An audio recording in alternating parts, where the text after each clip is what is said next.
സജീവൻ നോക്കൂ, ഇത് ഇപ്പോൾ രാഷ്ട്രീയമായി മാറിയിരിക്കുന്നു എന്നതിൻ്റെ ഉത്തമ ഉദാഹരണമാണ്. താങ്കൾ നേരത്തെ പറഞ്ഞതുപോലെ അൻവർ ഒന്നുമല്ലാതായിരിക്കുന്നു. ഇപ്പോൾ LDF UDF സ്ട്രേറ്റ് ഫൈറ്റ് നടക്കുന്ന ഘട്ടത്തിൽ എന്തൊക്കെ ചർച്ചയിലേക്ക് വരാമോ അതിലേക്ക് കാര്യങ്ങൾ എത്തുന്നതിൻ്റെ ഒരു സൂചന ഇപ്പോൾ ഇവിടുത്തെ ചർച്ചയിലും കാണാൻ സാധിക്കുന്നു എന്നാണ് എനിക്ക് തോന്നുന്നത്. അത് അങ്ങനെ ചർച്ച വന്നാൽ കേരളത്തിലെ വികസന രാഷ്ട്രീയം വരും. എന്താണ് കേന്ദ്രത്തിലെ സർക്കാരിനോട് BJP യോടുള്ള നയം എന്നുള്ളത് ചർച്ച ചെയ്യേണ്ടി വരും. ഇതൊക്കെ വരുമ്പോൾ ശരിക്കും ആർക്കാണ് മുൻതൂക്കം? തീർച്ചയായിട്ടും നമ്മുടെ ഈ ചർച്ചയിൽ കണ്ടല്ലോ, നിയാസ് ഉൾപ്പെടെയുള്ള ആളുകൾ പറയുന്ന അൻവർ എന്നുള്ള വാക്ക് പോലും പറയാതെ അൻവറിനെ മാറ്റിയിരുത്തിക്കൊണ്ട് മറ്റ് ദേശീയ രാഷ്ട്രീയം എവിടെയൊക്കെ കൂട്ടുകെട്ടിട്ടാക്കിയിട്ടുണ്ട്, ഇത്തരം കാര്യങ്ങളാണല്ലോ പറയുന്നത്. ഇവിടുത്തെ പ്രശ്നം എന്ന് പറയുന്നത് ഇതൊക്കെ ഈ ചർച്ചകളൊക്കെ സ്വാഭാവികമുണ്ട്. LDF വികസന രാഷ്ട്രീയത്തെ കുറിച്ച് പറയും, UDF അവരുടെ ഈ 9 വർഷക്കാലത്ത് അവർ കണക്കാക്കുന്ന പിണറായി വിരുദ്ധ കാര്യങ്ങൾ, അതായത് ഈ സർക്കാരിന്റെ വീഴ്ചകളെ കുറിച്ച് പറയും. ആ രാഷ്ട്രീയ തർക്കവും ആ രാഷ്ട്രീയ സംവാദവും നടക്കും. പക്ഷെ അതിനൊക്കെ അപ്പുറത്തുള്ളൊരു കാര്യം, അതാണ് ഞാൻ പറയുന്നത്, അവിടെ ആര്യാടൻ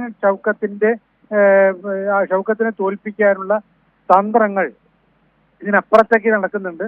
ആ നടക്കുന്നതിൽ ഒരു പങ്ക് അൻവറിനാണ്, മറ്റൊരു പങ്ക് മറ്റു ചില ആളുകൾക്കാണ്.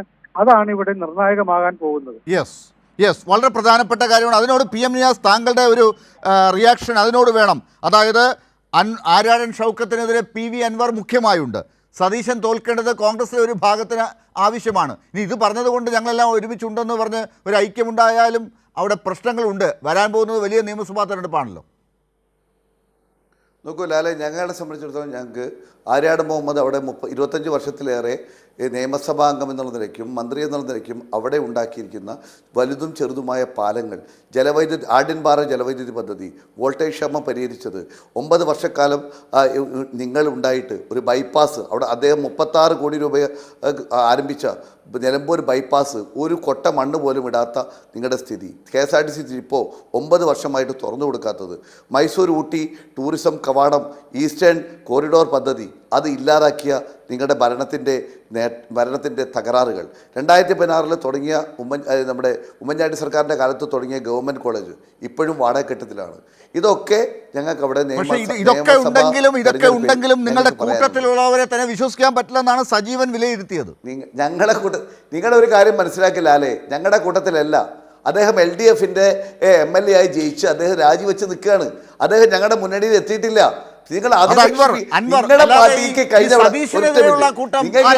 സതീഷിനെതിരെ വരുന്നത് സജീവൻ പറഞ്ഞത് ആരെ കുറിച്ചാണ്? നിങ്ങളൊരു കാര്യം മനസ്സിലാക്കുക, ഞങ്ങളുടെ പാർട്ടിയിൽപ്പെട്ട ആളാണോ, മുന്നണിയിൽപ്പെട്ട ആളാണോ? അല്ലല്ലോ. പാർട്ടിയിൽപ്പെട്ട ആള് ഇങ്ങനെ തന്നെയാണ് പറയാൻ സാധിക്കുക. താങ്കൾക്ക് ഈ ഘട്ടത്തിൽ ഇതാണ് ഉത്തരം. D സുരേഷ് കുമാർ, അപ്പോൾ ഈ പറഞ്ഞ സാഹചര്യങ്ങളൊക്കെ ഉള്ളപ്പോൾ വികസനം പറഞ്ഞ് തന്നെ ഈ പറഞ്ഞ കാര്യങ്ങൾക്ക് മറുപടി കൊടുത്തുകൊണ്ട് നിങ്ങൾക്ക് മുന്നോട്ട് പോകാനാകുമോ? ഒറ്റ മിനിറ്റ്. ചോദിക്കുന്ന ചോദ്യങ്ങൾക്കൊന്നും മറുപടിയില്ലാത്ത കോൺഗ്രസ് അങ്ങേയറ്റത്തെ പിണറായി വിരുദ്ധത ഈ സമൂഹത്തിൽ കുത്തി നിറയ്ക്കാനുള്ള ഒരു ശ്രമം നടത്തിക്കൊണ്ടിരിക്കുകയാണ്.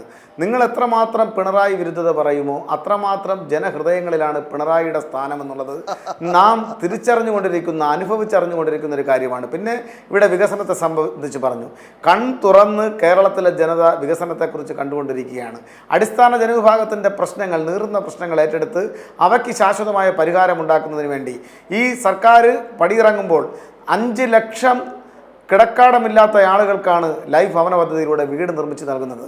UDFൻ്റെ കാലത്ത് ഒരു ഭവന പദ്ധതി സ്വന്തമായി ഇല്ല എന്ന് നിയമസഭയിൽ അന്നത്തെ നിയമസഭാ ഉപനേതാവ് അദ്ദേഹം തന്നെ ഡോക്ടർ MK മുനീർ തന്നെ പറഞ്ഞെടുത്താണ് ഇന്ന് 5 ലക്ഷം ആളുകളെ സനാതരാക്കി ഒരു ഗവൺമെന്റ് മുന്നോട്ട് പോയിക്കൊണ്ടിരിക്കുന്നത്. വികസന പ്രവർത്തനങ്ങളെ സംബന്ധിച്ച് എണ്ണി പറയാൻ ഞാൻ ആഗ്രഹിക്കുന്നില്ല. നിലമ്പൂരിൽ ഈ കഴിഞ്ഞ 9 വർഷക്കാലവും ഇടതുപക്ഷ ജനാധിപത്യ മുന്നണിയുടെ വികസന പ്രവർത്തനങ്ങൾ തന്നെയാണ്. ആരാണോ ഈ പിണറായി വിജയനെതിരായി പിണറായിസം എന്ന് പറഞ്ഞുകൊണ്ട് വലിയ ശക്തിയായി ഈ അടുത്ത കാലത്തൊക്കെ പറഞ്ഞുകൊണ്ടിരുന്നത്, ആ ആളുടെ ഗതിയാണ് ഇന്ന് നമ്മൾ കഴിഞ്ഞ 2 ദിവസമായി കണ്ടത്. അത് ജനങ്ങളും ആ മനുഷ്യൻ പറയുന്നത് പിണറായിക്കെതിരെ എന്ത് പറഞ്ഞാലും ചിരിക്കുന്ന ഒരു അവസ്ഥയിലേക്ക് കാര്യങ്ങൾ എത്തിയിട്ടുണ്ട്. അത് തന്നെ ഇനി UDF ഏറ്റുപറയുന്ന ഒരു ഘട്ടത്തിലേക്ക് പോവുകയാണെങ്കിൽ എന്താകും UDFൻ്റെയും സ്ഥിതി നിലമ്പൂരിൽ എന്നത് ആലോചിക്കേണ്ടി വരും.